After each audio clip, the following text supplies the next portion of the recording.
Our brain is the most important and precious organ. Everything we do uses our brain, and it's like one of the biggest muscles in our body. We need to take care of it. Most people take it for granted.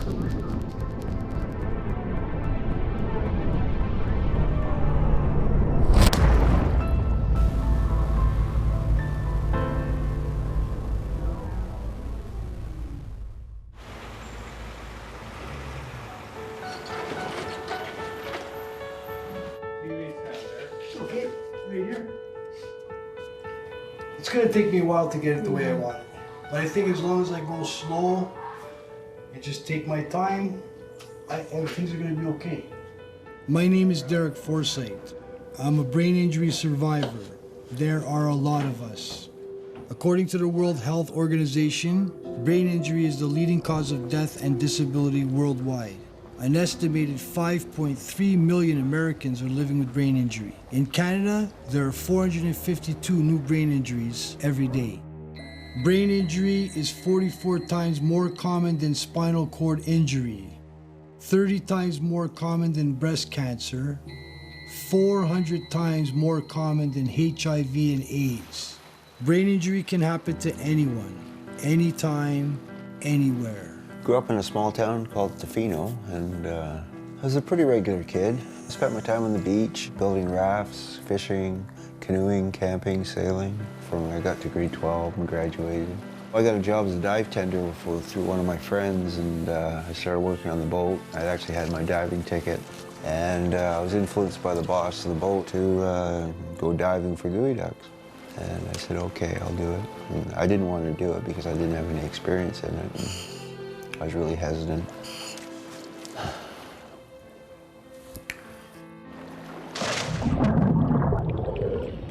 Nash has borrowed a friend's dry suit, but the sleeves were too tight and he lost circulation in his hands. Somehow, his regulator was knocked from his mouth. His hands were too numb to get it back. He ended up sinking to the bottom, drowning. The guy that saved my life, he gave me CPR. He said I was dead for 10 minutes. I mean, if I was dead for 10 minutes, I think I'd be dead. I don't know about that. When the brain cells are deprived of oxygen for more than 4 minutes, the brain cells begin to die and the brain suffers lasting damage.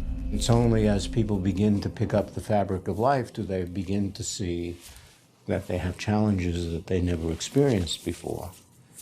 And because folks were not told that they may have sustained a brain injury, they don't link the event to their current symptoms. I spent 2 weeks in hospital. Nobody came to talk to me. Just the WCB guy, and he said I couldn't dive anymore, and he cut my diving card up. So people then walking around, and they're the walking wounded. I don't know what's the matter with me, but yet I can't function the way I did. Definitely lack of concentration, short-term memory loss. I'd think of something I should do, and I'd either procrastinate or my mind would change. I'd forget what I wanted to do. So I lived from day to day pretty well and doing what I could do just to get money in my pocket. Basically, when a person has a brain injury, the whole family has a brain injury because the whole system needs to adjust and adapt. And family was, you know, they were moving away from me because they didn't want to be around me after a while. So I'd use alcohol to cope with the problems.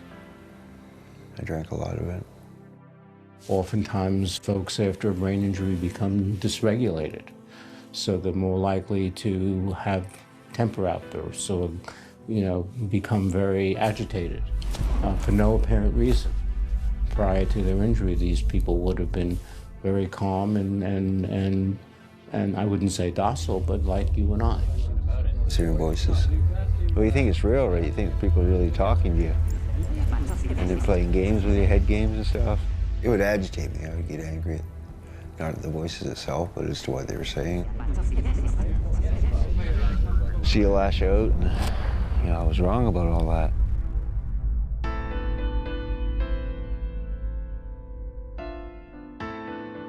I ended up killing my ex-girlfriend, and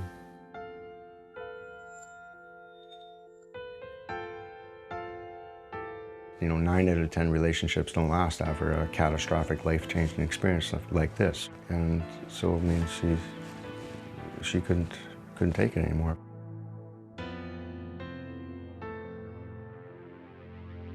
I couldn't stop myself. My addictions just kind of took over and snowballed, and I was doing more than I had ever done before. Large amount of depression in these folks. The end point of depression is suicidality. And one of the best predictors of suicidality is a traumatic brain injury. For survivors of brain injury, you can't put a bandage around their head. They look okay, people assume they're okay, but because they've had damage to the brain, it's invisible. So there are all of these unintended consequences of a brain injury that can lead to, you know, criminality, can lead to substance abuse, that can lead to homelessness, can lead to school failure. All of these are the negative pathways that that people often go down the road of because they haven't gotten the kind of interventions or treatments they need or been adequately identified so that they can learn to develop the needed coping strategies to exist in spite of all of these challenges. Right, 5, it's gonna fit, perfect. Ah, yeah. I remember when I was going to school in grade 7, when you enter in a high school, they kind of give you an IQ test to see where you're at. I tested, you know, very high at that age. Me and my brother, we joined a little boxing club and we started to box a little bit. I got hit in the head too many times and I quit. And after that, I started getting bad grades in school. I started getting into more fights and getting into trouble. And I think that maybe I might have suffered brain injury as a young child and nobody recognized it. It's also intrinsic within the sport that really it's okay to inflict harm upon your fellow human being. That person doesn't become a person to you anymore. It's an obstacle to winning. In boxing, it's very, very obvious, and everyone expects that, including the two combatants. But really, it's in the other sports as well. We're beginning to hear a lot on the media about sports-related brain injuries, and that's great. But realistically, only 20% of brain injuries occur during organized sports. The number one cause of brain injury, unfortunately, is car crash. And the stereotypical survivor is a young male, 19 to 25. A 5-ton truck tried to cross 3 lanes of traffic, and the road was so slippery that my car slid right into the truck, and my head was thrown back into the seatbelt where the 2 prongs come out, and that's why I got the scar on my forehead. It's exactly two little marks from the seatbelt situation, and so the accident happened, and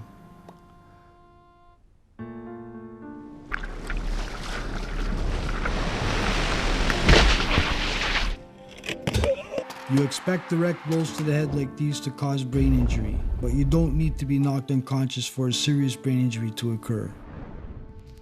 If you take a nice ripe peach and put it in a box and shake it, what happens? Right, and the brain is more sensitive, more delicate than a peach. What happens is that the brain is suspended in fluid, and it has motion in the skull. And if the brain actually moves against the skull and then bounces back, then you get this contre-coup injury, it's called, and there's get cortical bruising and swelling of the brain cells, both at the front of the brain and at the back of the brain. And when it's shaken every which way, this damage can be extensive. And there's a shearing effect.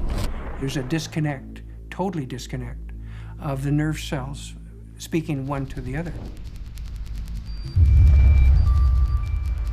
It's like somebody taking your brain as a chalkboard, so they took your brain and it was all full of information on the chalkboard, and they took an eraser and they just wiped out half of the board. So now you're left with half of the information. You see, the brain intakes information through our senses, and it puts together a mental representation of what we call reality. When the body of a neuron has been damaged, this communication is being altered. I started experiencing hearing voices. I never knew. I didn't know what to do. I was hearing things that weren't there, and I got scared. The brain injury, one moment you're who you are, the next moment you might be somebody else. And not because it is your choice, not because you didn't do anything wrong. It's natural, it's normal. That part of your body that helps you make sense of the world has had an injury. By the time I went to a hospital and asked for help, I was already lost my job. I had already ruined my relationship with my girlfriend. I was self-medicating again. Addictions can be a real problem for people after a brain injury.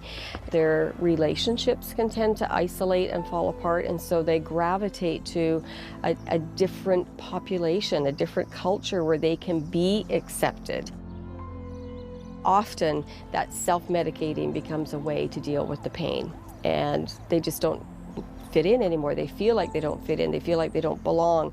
The relationships are strained. It's changing. They may not be able to go back to work. They may have lost their home. So they're looking for a way to escape the pain.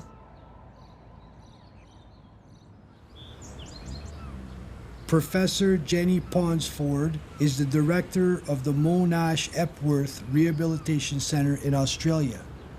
We've been following up a group of people with moderate to severe traumatic brain injury over a very long period of time. So we've had a group of 2,500 patients that we've followed up at 1, 2, 3, 5, and now we're following them up at 10 and 20 years after injury.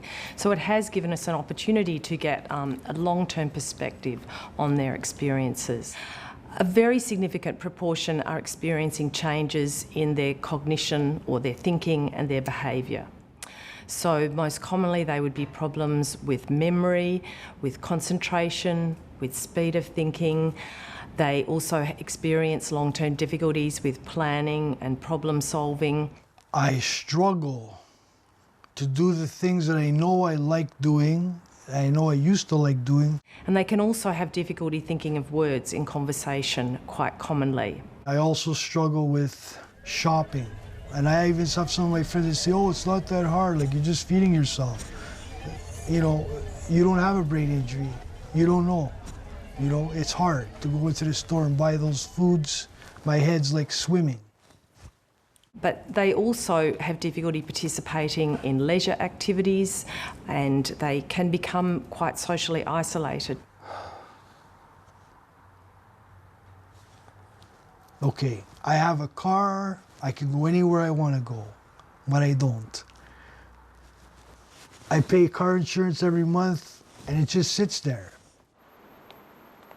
When I go into the bank, sometimes I got a lot of things I need to do, like pay this bill, pay that bill, like 2 or 3 bills, and make a deposit. And it's, you know, so much for me that I go with an envelope and I just give it to the teller. But sometimes the teller is treating me like I'm retarded or something. You know, like I don't even can't understand what she's saying to me. And I'm now reluctant. I don't want to tell them I have brain injury, because I don't want to be treated like that. You know, I'm not stupid. You know, people think brain injuries, the person's stupid. No, brain injury doesn't mean the person's stupid. It just means that they have different obstacles and ways to deal with stuff that you do. Different. That's all. The symptoms we experience depends on which part of our brain has been damaged. The brain is often thrown against the skull at the front, and this causes bruising, particularly in the front and sides of the brain, that are responsible for controlling higher thought processes.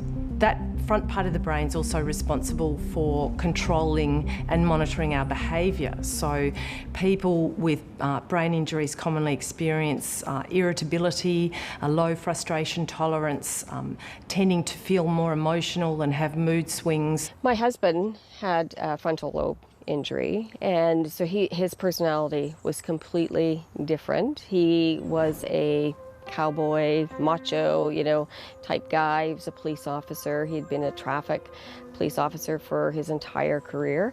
And when he came out of a coma, he started to have some significant personality change. So he was very sexually inappropriate with me, with the nurses, anybody around him. And it was challenging because I didn't understand what was happening. He was verbally abusive, physically abusive. He'd throw things at me. He'd swear at me.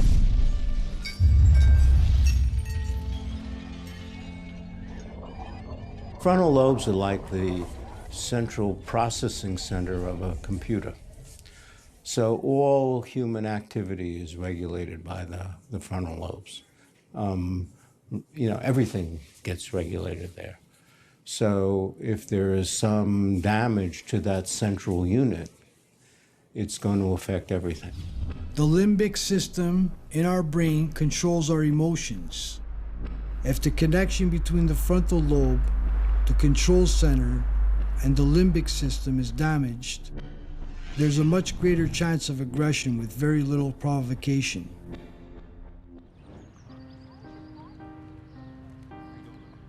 Andy had a brain aneurysm a little over 15 years ago. I recognized that I lost him as soon as he woke up from surgery. Oh yeah, from what I'm gathering, I was the first year and a half, I was a horrible person. Yeah, just saying whatever was on my mind, and not even just saying it and yelling it. Yeah.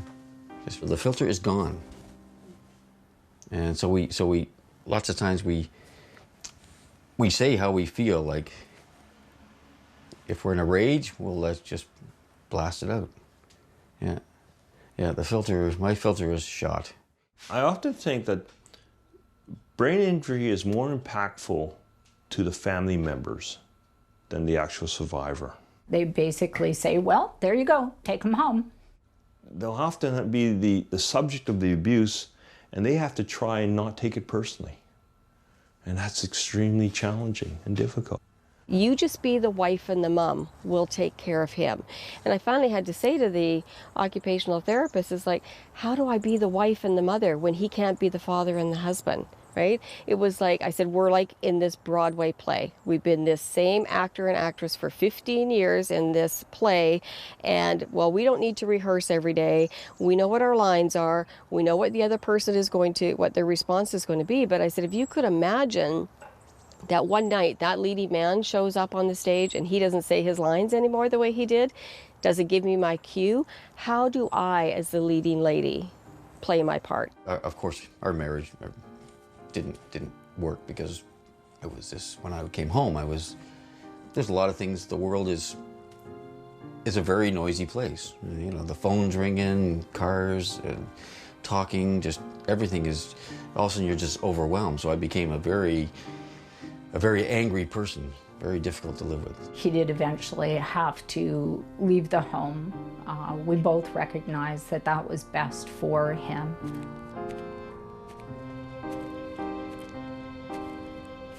What happens when a young person suffers damage to their brain? Researchers at St. Michael's Hospital in Toronto are looking at the effects on young people. 1 in 5 adolescents experience a brain injury that left them unconscious for 5 minutes, or they ended up in a hospital for at least 24 hours being monitored. There are implications short and long term. These injuries can have a very significant impact on the lives of people who are in the process of leaving school, learning the skills towards a job, forming important personal and social relationships. They had much higher odds of consuming marijuana or cocaine, consuming alcohol. They had much higher odds of reporting having been prescribed medication for depression, anxiety, or both. Higher odds of not just thinking of suicide, but attempting suicide. I had to be both, between 5 or 6, I think. I was playing in a construction site with some pipes and, you know, brilliant kid. I put a small one on top of the big one and see how high I can hold it. And when it fell, I just kind of watched it come towards me. It fell down and hit me right in the head. I had to get some stitches and stuff like that. I think that was the first one. We asked students that were surveyed here in the province of Ontario, have you ever been bullied at school in the past 12 months? Again, the odds were much higher, so we're talking odds between 2 to 4 times higher, saying yes, I've been bullied on school property in the past 12 months among students who reported having had a traumatic brain injury in their lifetime. Went through a lot of physical abuse, so I don't know if there are brain injuries or not, but I got hit in the head a lot, but stuff like that. When I was 16, I got into a bad car accident at 75 miles an hour. Kind of stopped us cold. Yeah, I think that was the major one when things kind of changed a little bit. Yeah. We're doing some massive screening in Texas of kids who are in jail or probation, and we see that the prevalence of TBI in these kids are very high. The real sad thing is, new research shows brain damage can escalate after repetitive concussions. Their behavior may make them act out or may make them more susceptible to another brain injury. And we know the more brain injuries that you sustain, the more likely that you're going to have permanent damage. So there's this really intimate relationship between violence and brain injury. I committed a murder. I was drinking and using drugs, and I couldn't control my temper or my actions or anything like that. I just kind of buzzed out of my head and went crazy. The stats of negative outcomes are not favorable for survivors. In the prison system, it's identified as well over 80% of the population has a brain injury. And I'm not saying all survivors are going to move that way if they don't have support, but without support, early intervention, it becomes more challenging for them. I knew that if I wanted to get help, the only way to get help was to go back to prison.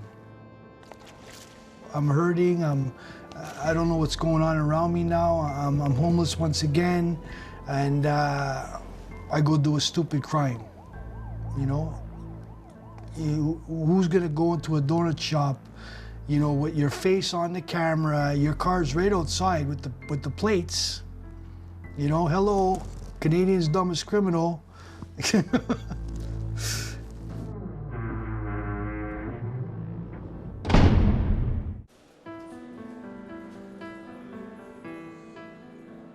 In prison was where I got the most of my help. It was I was put on medication and learned to cope with my voices. And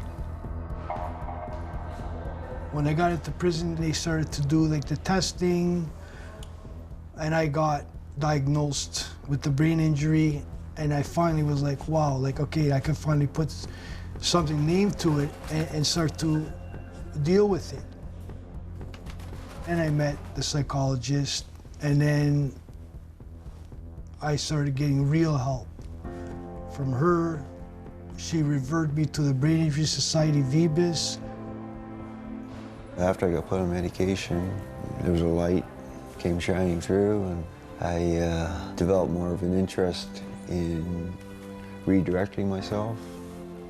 And I had a lot of help with staff and the guys around me. I get to go to Victoria Brain Injury Society once a week on a pass from the minimum security prison for 3 months. I go every week with the guard, and I'm happy. I'm getting to know that there's going to be some help. So I make parole, get the parole to a halfway house, Salvation Army. So I started building from that, and I made my foundation basically part of the Brain Injury Society, VBIS. Hi, how can I help you today? As well as one-on-one case management support VBIS offers a range of programs. There's music, there's art therapy, there's a course called Brain Injury 101, where you get to understand what's happening when your brain is injured. There's social programs where people from all walks of life can share their common experiences. And they can be in a place where other people really get it. They really get that brain injured piece and understand that, sometimes you might have memory issues, sometimes you might have difficulty controlling your emotions, those kind of things. The sooner we can provide early intervention support to survivors, the better the likelihood for good outcomes. I'm the manager of the Courage Brain Injury Services, and we have a continuum care support. We have McDonald House, which is a 10-bed residence for men with brain injuries. Wherever they need support, it could be physical issues, physical impairments, could be mental impairments.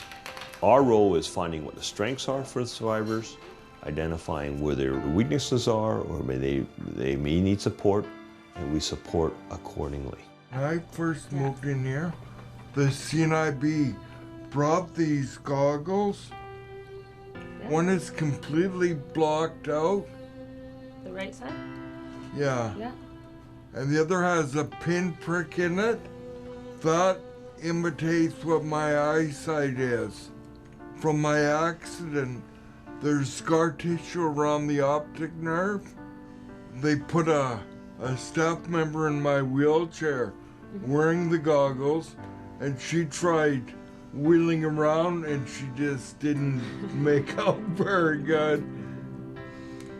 You have to do the work of healing, and that's on physical, spiritual, emotional. There's many, many layers to that. Rehab is not outside your life. It is your life at that point, right? So it doesn't necessarily have to be a continual stream of professionals, of OTs and physical therapy and all of that. Everything that you do is rehabilitating your life. The next stage along the continuum is independent living with assistance, which is at Mary Cridge Manor. So the individual lives in their apartment, they do their own meals, they're able to take care of their own personal needs, and then their supports are more around activities that we do, so it can be social, but also can be returning to work, developing an employment program for them, to working on those skills that they may have lost, like budgeting, meal planning. I came to Mary Cridge Manor in 2012. A lot of people would think, here's this guy, he's only paying $350 a month for this beautiful one-bedroom apartment, and how lucky is he? But they don't realize this is a recovery situation, and I have to put those extra hours in to my recovery. I do at least 30 hours a week, which is amazing. I had counseling sessions with Janelle every week. One of my common issues was fatigue. You are looking a bit tired today, though. I am very tired. Because of the brain injury, if I have too many things to think about or do mentally, like the other day I had to leave work, go to my doctor's office, get him to write down a bunch of orders, being in the bad area, feeling tired from work, with the brain injury. If I wasn't on the phone with you, I probably would have had some problems. It's all about fear. It's all in my head. I'm afraid. I shouldn't have to be afraid, but I am. So how do I deal with it now? I talk to somebody. In our longitudinal study, we've also found that anxiety and depression are extremely common problems, occurring in about 60% of people with moderate to severe traumatic brain injuries. Earlier on in my recovery process, I didn't even want to leave my apartment, so yeah. But the levels of anxiety have dropped because I've learned different techniques to combat. Like when I get into those outbreaks, emotional outbreaks, I think it's called the 4 square breathing technique that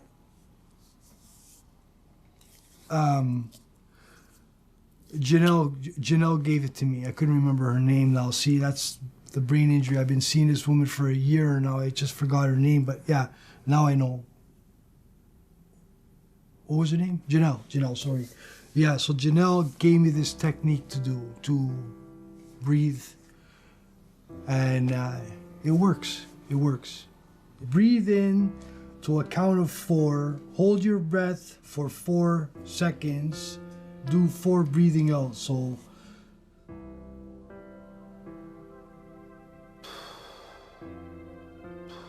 another thing I have to do is I have to plan my week.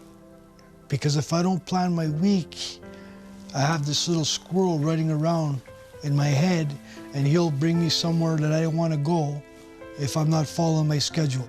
I'm now starting to benefit from all the support that I've been taking over 2 years, because it's been a struggle. What am I doing this for? I'm doing this so I can have a happier life. And I'm just now starting to wake up and, okay, I'm glad to be waking up sober. I'm glad to be waking up like not crazy, you know, because there was times when I used to wake up screaming. Yeah, but I would like to try to get out more with the vehicle to make it worth having the vehicle. What do? I go 2 blocks away maybe and back home again. If that's like once a week if I take it out. But even then, opportunities came my way that forced me to try new things. I'm invited to test some new software at the University of Victoria Brain Research Center. So NeuroTracker was a training tool that was being used by elite athletes to help them gain visual performance and help them improve their visual spatial game. Some of the NHL players that were working with the software were having problems with it after an injury, and I asked what type of injury, and said a concussion. And to me that made perfect sense, because when you have a concussion, you have sort of diffuse damage across the brain, which tends to sort of shake up the connectivity of the brain. And so they aren't as adept at using multiple brain regions at the same time, so they have problems multitasking. People don't like being passive patients. They're having problems with visual spatial performance. They have problems driving, balancing, walking, etc. And they see it as an opportunity to engage in some sort of training which may help themselves. Well, with the NeuroTracker, you have to identify objects. You have to track them with your eyes. You have to remember which were the ones you need to track and how to ignore the ones that are the distractors. So just getting the brain to work together following its objects, and as they start getting the responses correct, it starts to speed up. So it's training them just like it would train an athlete to perform better on these tasks. So it's showing that their brains still have the capacity to learn. After they start working with a NeuroTracker, they find that their ability to focus is improved for a significant amount of time after they've gone through the training. That's the area where we need to go in the future. We need to see if there is a real therapeutic aspect to working with the NeuroTracker. There are all sorts of ways this new technology can provide support for brain injury survivors. My friend Robin and I were asked to test a new app for daily planning. This app can be individualized for each of the client's needs. So in a scenario where maybe medication might be in a drawer, or in this case, you can add a step that would be like, get your gym gear together. Yeah, and then you can add another step. Add either a picture or an audio cue. So you would be able to record into here to articulate. So for Robin, in a scenario where reading it might be a challenge, there would be the ability to have an audio cue. So his reminders would tell him what he needs to do. Sweet. Okay. Yeah. And it'll help with independence, and it can be individual, so that's what you need. Brain injury is individual to the person. Brain injuries aren't only caused by trauma. They can be caused by strokes, aneurysms, and disease. Robin was in a coma for 40 days as a result of his rare illness, acute disseminating encephalomyelitis. When he came out of the coma, he was blind and paralyzed.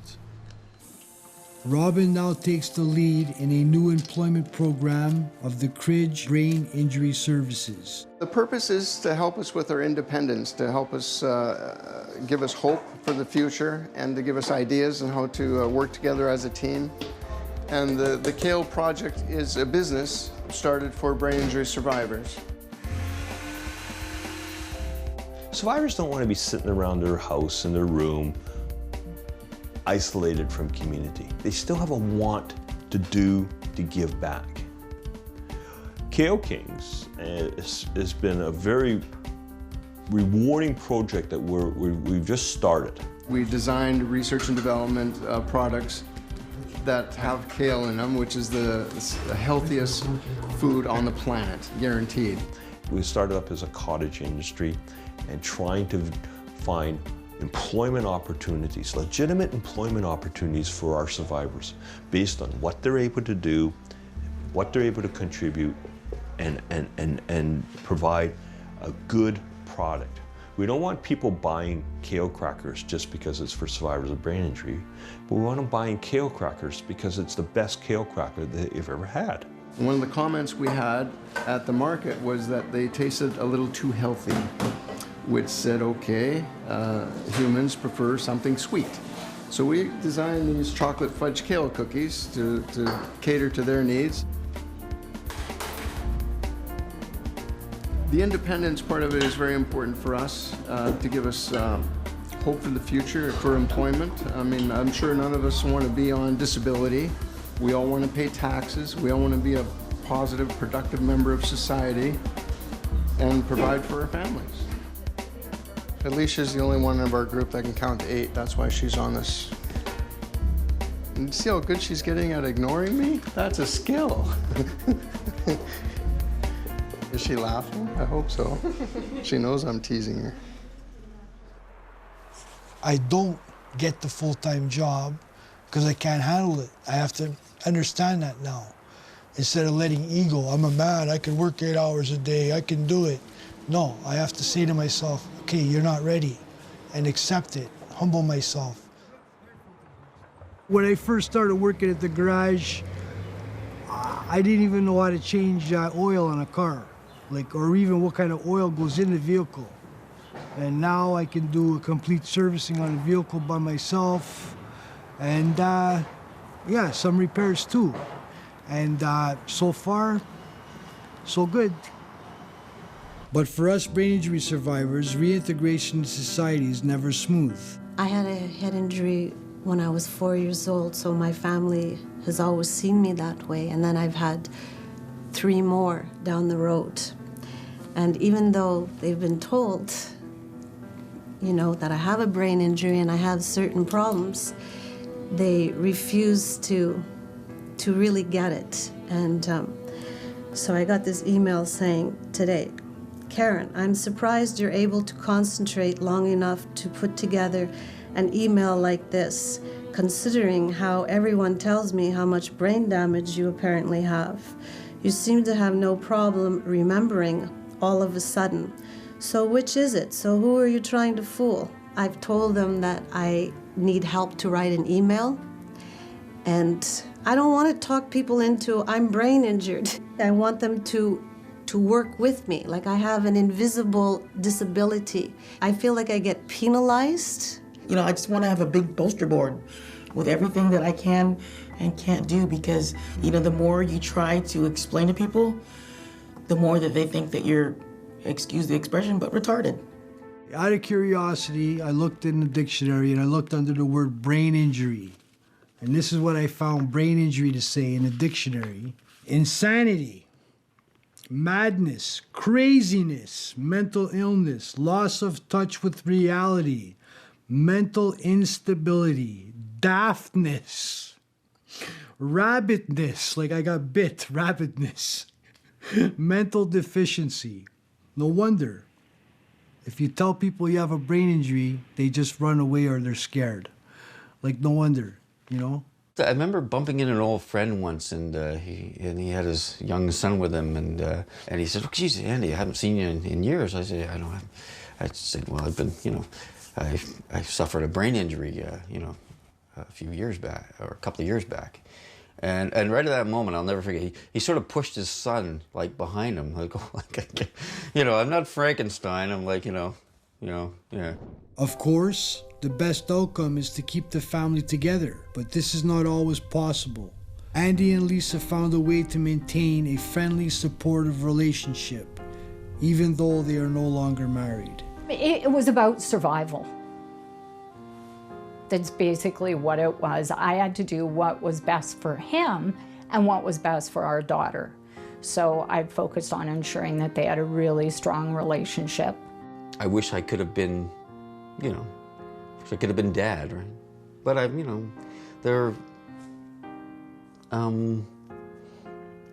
but like Lisa, my ex, I mean, she's been very, very helpful in that area. She's allowed, you know, she hasn't gone, you know, well, you're brain injured, you can't have nothing to do with our daughter. I mean, she's been more than, she's got me through. She's got me through this. Between her and the Brain Injury Society, oh yeah, I don't know what I would do. I'd be wandering around, you know. It's a friendship. It's a deep friendship.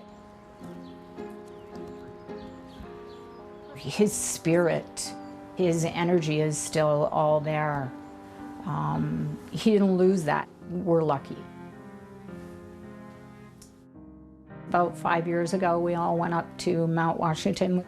So it was a great experience for us.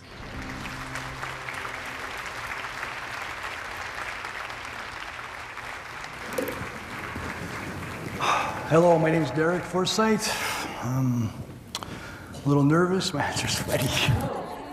I believe it was Janelle, and she was like, I should be ashamed of my past, that I should use my past to help other people. There was a day where people come in from the community. It's like a community day in the prison. My life has totally changed because I went to this gymnasium and I met somebody from the Brain Injury Society, from VBIS, and her name is Leedy. And she was there and she was, you know, talking to me and saying to me that I would benefit from her program that specializes in drug addiction, alcohol addiction, and brain injury.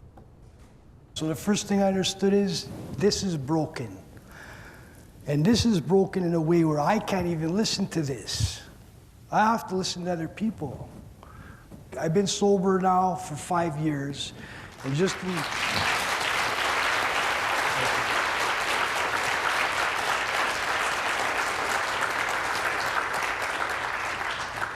I gotta tell you, it's not of my own doing. I've been sober for 5 years, but it's the people around me that does it for me. You know what I mean? The people that cared. You know, that's why I say at the beginning, to care is to cure. It only takes one person to care. And there was that lady, Leedy, that took the first initiative, that cared. I sat in jail, I sat in that hospital, and I saw the people that are undiagnosed. I seen people that are, oh, you know what? He's just a drunk. Let him back out on the street. Why is he a drunk? You know, why is he continuing to stay on the street? Because really, nobody that has a healthy mind, really, if you really have a healthy mind, you're not going to want to sleep on the street. You know, you're not going to want to go eating out of dumpsters, you know, looking for food that people threw away. You know, there's a problem. You know, it's either mental illness, brain injury, you know, depression. There's other reasons why that person's there. And I'm going to make it my mission in life now to figure out why the person is there. What can I do to help them? You know, what can I do to help that person? Because that's what happened to me. I want to pass on what happened to me to other people. My 3 years at Merrick Ridge Manor are up, and I'm moving into my own apartment. I'm not really going to be on my own. I don't want to think about that and think I'm on my own. It's not where I want my thinking to go. I don't think I'm going to be alone. I'll always have the support of the Ridge, which is good. I volunteer once a week at the Mac House. Decision time. Oh no! Did I throw that away? I threw that away. Yeah, I think so. I needed that. I threw a card away. I needed it. There's a small window of opportunity to help a person. It's like a moment of clarity. When I got kicked out of the hospital, I felt like I had nowhere to go. I had no help. So then that opens the addiction right there. And as soon as the addiction's open, other problems start happening. You know, and the next thing you know, you're caught up in a system that doesn't even realize that you're having health problems. Like many of his colleagues in court, healthcare, and business communities, Judge Ernie Quantz was frustrated by the number of offenders cycling through the system year after year. Together, they created the integrated court. Unlike a lot of offenders, the people that are in this court, some of whom are brain injured, others have other forms of mental illness, some are badly addicted. Their criminal behavior basically arises from other social issues they're dealing with. And the traditional approach of the court is to assume people always act in their best interest.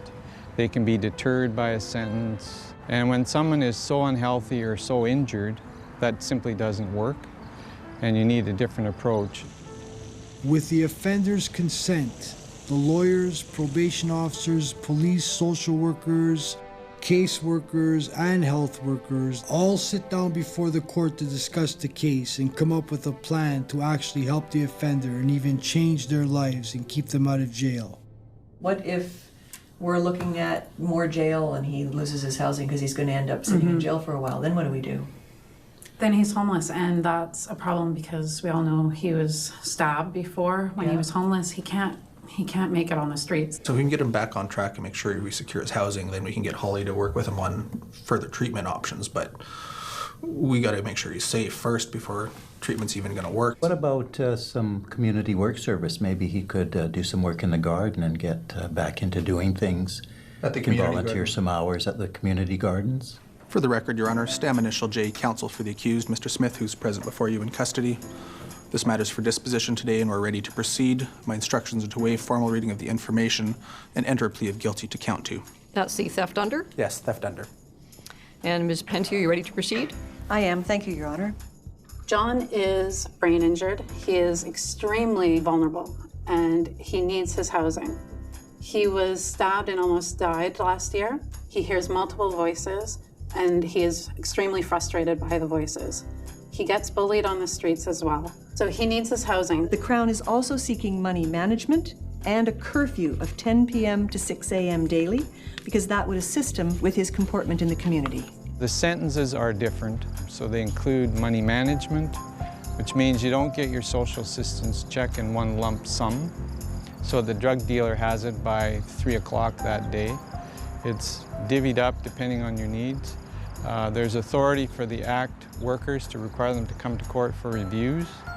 So if they start to behave in a way that they think will lead to criminal conduct, they can require them to come to court. And Mr. Smith, is there anything that you wanted to say to the court or add to what the lawyers have said? Your Honor, just what they had to say, and I want to do good and get out and obey the rules that I have to obey. So this is your first time in the garden?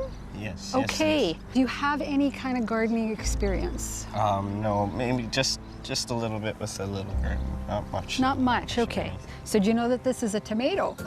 No, I honestly don't know. The good thing about the garden is that you can come to this garden with absolutely no experience, but we also have master gardeners who work here.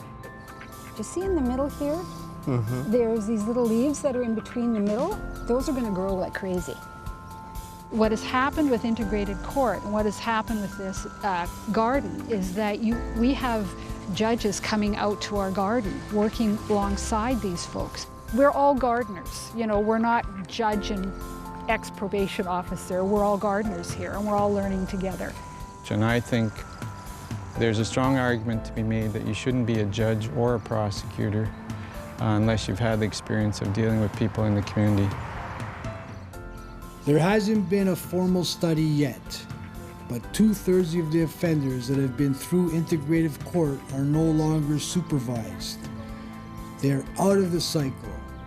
Given how these clients have been involved with the institutions in crime, this is a successful program. We either pay now or we pay later. We invest now for survivors' support to the family, or we have long-term higher costs, greater costs down the road.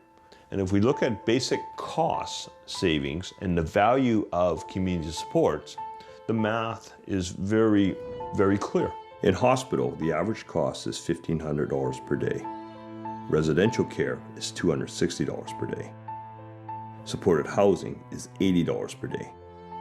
and independent living in the community with support is $3 per day. But a day in federal prison costs $301. So simple economics, and that's why it's important that we have flow through through this in terms of this continuing care. We're working together to find, most importantly, best outcomes for survivors and, to a point, best tax savings for the public. I costed the federal government over $80,000 a year, and I spent over 13 years locked up. If they would have paid me $80,000 a year, I wouldn't have went to prison. If you deal with the underlying causes, whether it's the addiction or mental illness, or if they have brain injury, if you provide them the proper supports, then criminal conduct is no longer an issue. Once the prison doctor sorted out the right medications for him, Nash was able to take advantage of courses to help him manage his brain injury and develop skills towards having a productive life outside of prison. He was released on life parole in 2008. He now works full-time as a roofer, and he is happily married. You know, if something's bothering me, she knows it, and she asks me what's going on, and I try and tell her. And it comes out in bits and pieces because I'm not right there yet with my emotions and thoughts. So it's pretty broken up, but it comes out eventually. And I don't know where I'd be without Denise right now, so. Yeah, I try to drive down to the lake here once in a while and check it out. I guess the body of water just soothes my mind.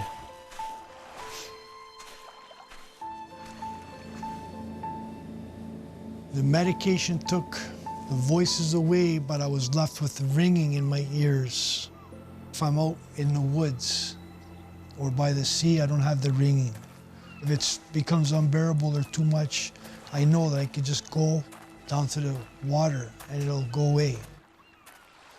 So I've been planning for a while and saving money and being smart about it and listening to people, which is really important, is to listen to other people that have been through what I want to do. So I want to open up a house, and I want to have 20 beds for people just like me. I want to be able to offer those people mental, physical, and spiritual way of life. And I want to do it in a slower basis because I understand with people with brain injury, they don't get it right away. You need to go and explain to them slowly. Like I had to be explained slowly, step by step, little pieces for me to put the puzzle together.